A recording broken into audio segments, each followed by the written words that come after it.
Perayaan Hari Ulang Tahun ke-80 Republik Indonesia di Istana Merdeka pada Minggu 17 Agustus 2025 menjadi sorotan publik setelah Gustika Fardani Yusuf, cucu proklamator Muhammad Hatta, melontarkan kritik pedas terhadap pemerintahan Prabowo Gibran.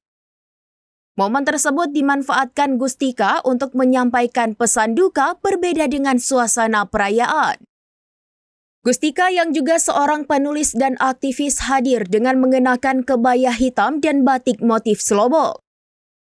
Motif ini secara tradisional melambangkan suasana duka, sering digunakan dalam upacara pemakaman sebagai simbol kerelaan.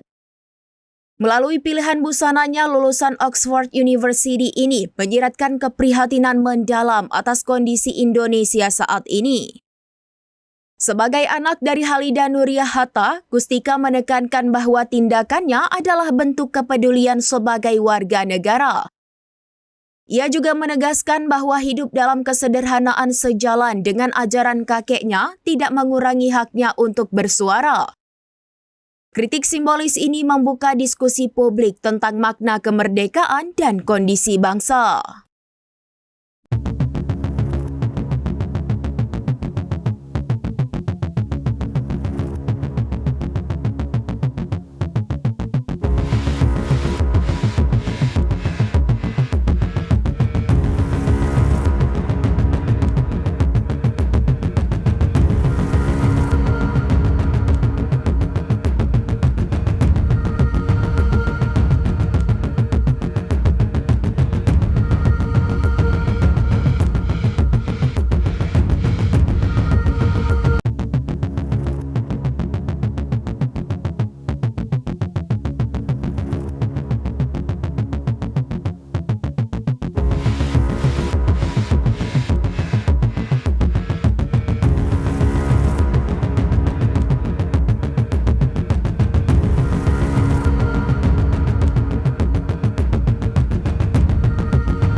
Download Tribun X sekarang, menghadirkan lokal menjadi Indonesia.